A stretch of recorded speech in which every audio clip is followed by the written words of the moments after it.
Hello, my dear students.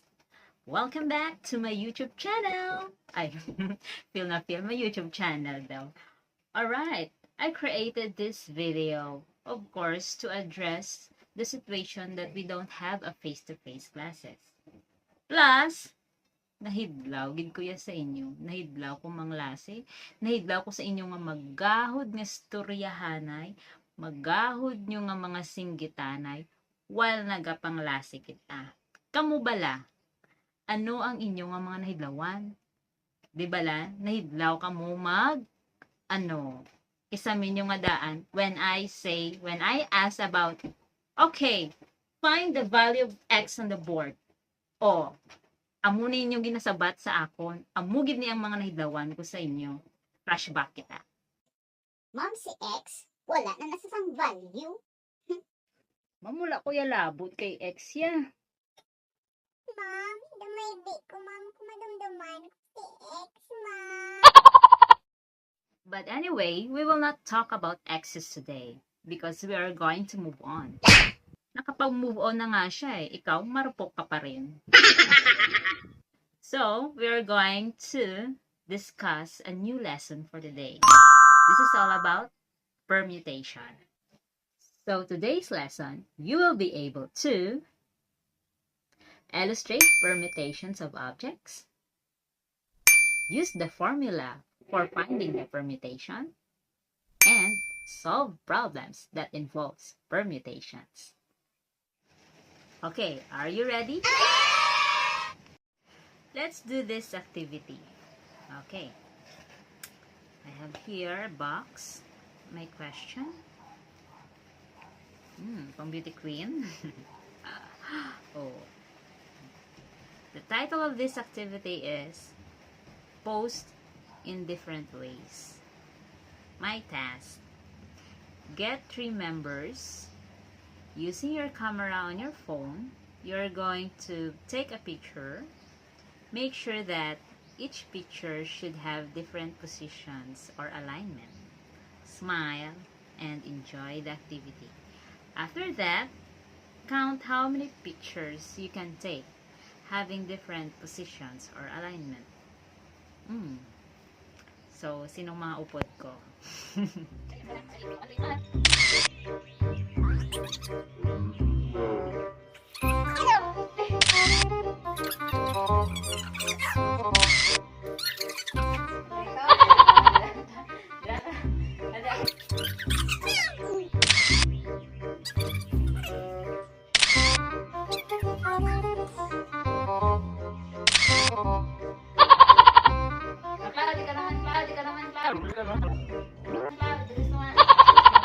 Now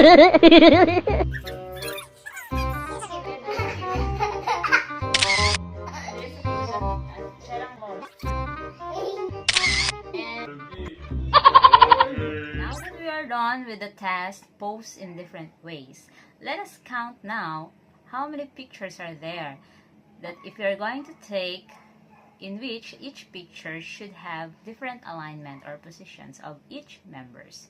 Okay, let's examine. For the first picture, as you noticed, I am located at the left side. And then Cloud is in the middle, while my mother is in the right side. Next picture, Cloud now is located at the right side, and I am located in the middle, and my mother is in the left side. So that is the second pictures.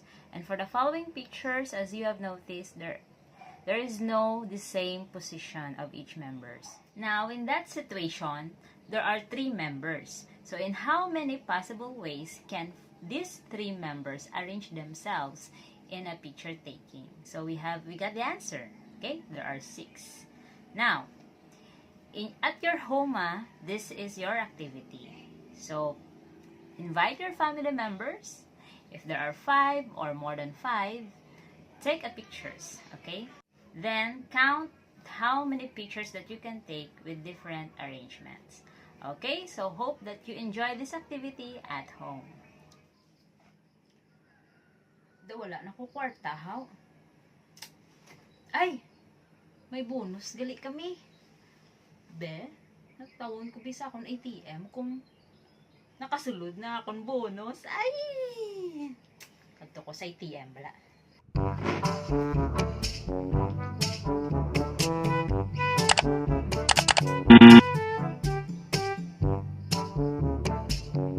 Liwat. Home na pa. 1, 4, 3. Balaan ko 1, 4, 3. Come on. 1, 4. Basta may 1, may 4, may 3.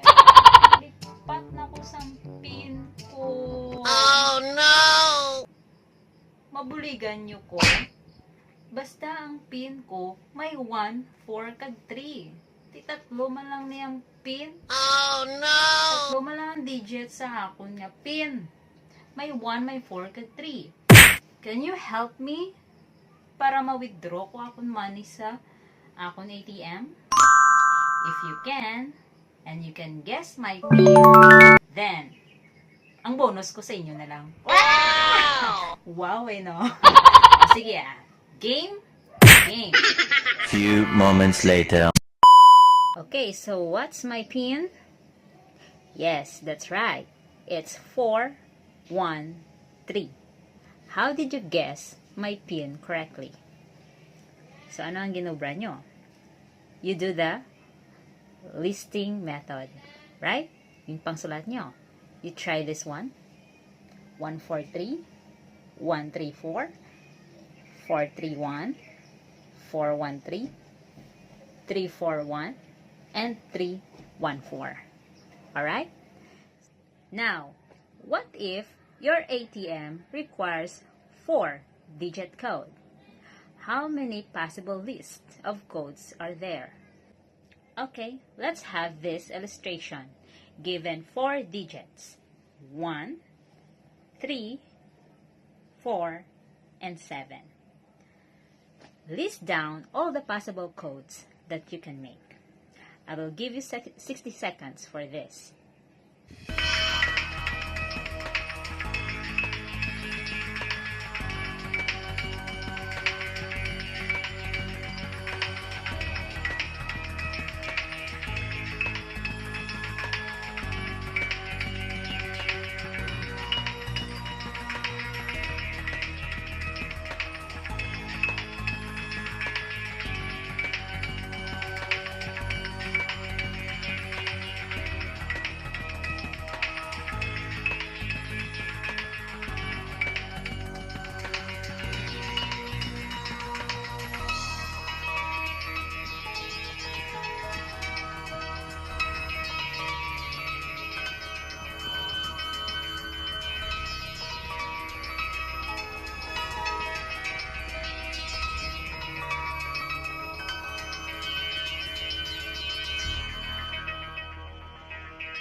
Now that you are done, how many possible codes are there? Yes, that's correct. There are 24 codes. Yay! Let's proceed to the discussions of the lesson. After having completed a 2-day quarter examination, you decided to give yourself a break. You plan to go out for lunch and then watch online shows. If you have a choice of 2 restaurants and 3 online shows, the possible choices are shown using a tree diagram. So what is this? This one illustrates a tree diagram. So this one, your choice. You have 2 choices of restaurants. Example, we have Breakthrough at Villa, Macdo at Molo. And then 3 choices of your online shows. You can choose Netflix, YouTube, TikTok. So let's have one example. If your choice is you're going to eat rather at Breakthrough, and then after that watch an online shows Netflix. So that's one choice. And another one, Breakthrough, and your another option to watch an online shows is YouTube. That's second choice. The third choice is Breakthrough and TikTok.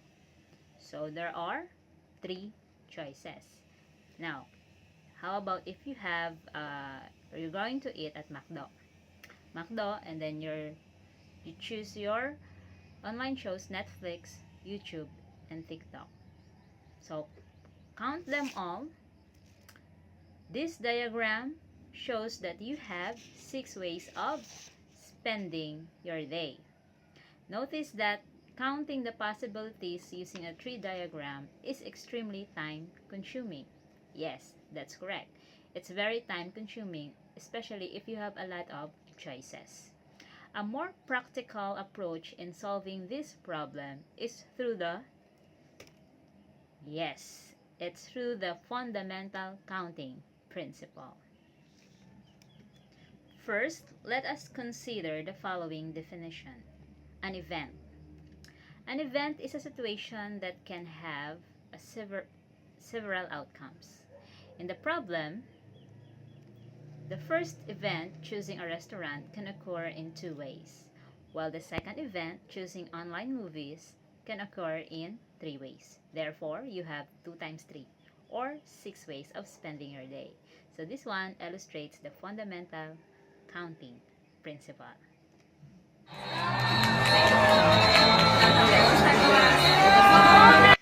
Miss Universe is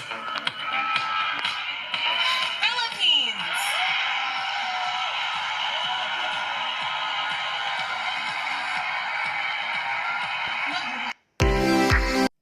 Katatapos lang ng Miss Universe 2020. Are you contented to the results? Of course we're not, diba? So, yes, it's our Ilonggo's pride that one of the representative for Miss Universe 2020 came from Iloilo. Now, if Miss Rabia Mateo made it to the top 10, during the final competition, in how many possible ways can the top 10 candidates be arranged as first, second, and third place? See, may problem dun, no? Okay, so let's have the solutions. There are 3 positions to be filled. We write it in the horizontal marks. Okay? Let's illustrate. On each horizontal mark, we write the number of candidates. We have filling up the said position. So there are 10 candidates available for the first place. After the position is filled, how many candidates are available? So there are 9. There are 9 candidates available for the second place. Now, after the first and second positions are filled, there are 8 candidates left for the third place. So, the entries on the horizontal marks would be like this: 10, 9, 8. We apply the fundamental counting principle and multiply, get the product. 10 times 9 times 8. The answer is 720. Thus, there are 720 possible ways of arranging the 10 candidates as first, second, and third place. Now, class, instead of listing all the possible arrangements of objects, mathematics has an easy way of solving problems, which is concerned with arrangements. Okay, so please read. Let's discuss the rules of permutation. So we have n factorial. N factorial illustrate this one. Say for an example, 5 factorial. When we write 5 factorial, we simplify like this: 5 times 4 times 3 times 2 times 1. Remember that the object that we are talking about is the subject that is being permuted. It may be an animal, a person, a letter, or any other things. Going back to our example, we have 3 objects. So to find the possible permutations, we will have 3 factorial. So that is 3 times 2 times 1. So here is rule number 1. Rule number 1. The number of permutations of n distinct objects arranged at the same time is given by n factorial. So let's proceed to rule number 2. Say for an example, we have 5 passengers and there were only 3 vacant seats. In how many ways we can arrange the 5 passengers? So this is the rule number 2. This means that we will take 5 passengers, 3 at a time. Or we can write this 5p3. Substituting to the formula, we have 5 factorial all over 5 minus 3 factorial. So the rule number 2, the number of possible objects taken r at a time is given by this formula. So this is our formula for the permutation. Okay class, for your quiz, I prepared an online interactive quiz for you. So get ready, prepare yourself. Let's play Who Wants to Be a Millionaire? This is Mathematics Edition.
Thank you for watching. I hope that you have learned a lot from this video.